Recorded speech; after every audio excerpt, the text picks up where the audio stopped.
All right, thanks, Chris. I'm hanging on the words low risk. All right, look, Seth, I do want to go back to you. Here's a statistical fact. Since 2000, when teams fire their coaches, they have won 29% of the games when they do it. Now, Saints are at 22%, 2-7.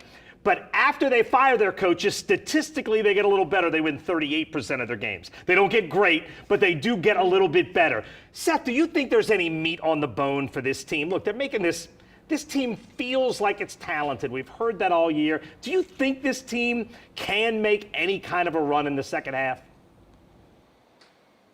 Yeah, I think they can make some type of run in the second half. I think health is certainly going to play a part in that.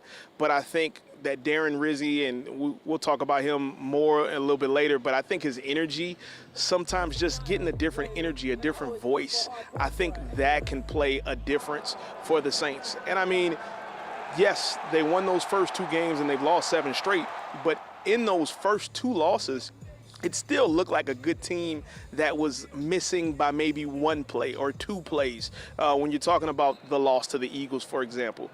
In the last 4 weeks, it's felt like way more plays. It's felt like maybe 8 or 10 or 12 plays that have kept them from victory.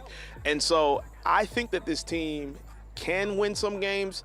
I don't know if they're going to pull off 7 or 8 like Foster Morrow said, but he also said that might just be that irrational athlete confidence.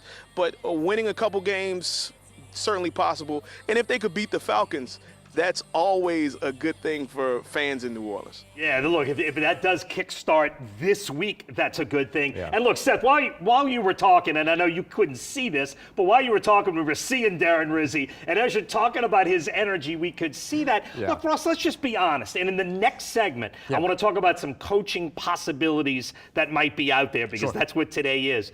What are Darren Rizzi's strengths, and what would you say are maybe his chances of keeping this job long term? Yeah, I would say that one of his strengths is that he's a culture guy. Yeah. And one of the things that he mentioned when he was asked about his coaching philosophy is that he said that he's an accountability guy. And if there's anything that Saints fans have been asking for a while, it's accountability when it comes to this team. So you're getting a little bit of culture, you're getting a little bit of that accountability. And I also think that the animated sort of fun nature that he could potentially bring to this team over the course of the final 8 games could be imperative for this team to get back onto the right side of their momentum. It feels like they need a wake-up call, doesn't it? Yeah, and there's no better vision of that dichotomy than that Week 18 game last year when Dennis Allen and Arthur Smith were yelling at one another. Yes. And you saw Dennis Allen kind of, whoa, chill out, I'm chill sorry, out. I'm and sorry. then Darren Rizzi was going right back at Arthur Smith. Oh. That shows you everything you need to know in terms of the difference between these two guys. Dennis Allen is apologizing, and Darren Rizzi wanted a fight. He wanted the smoke. He wanted a piece smoke. of that. There's no doubt.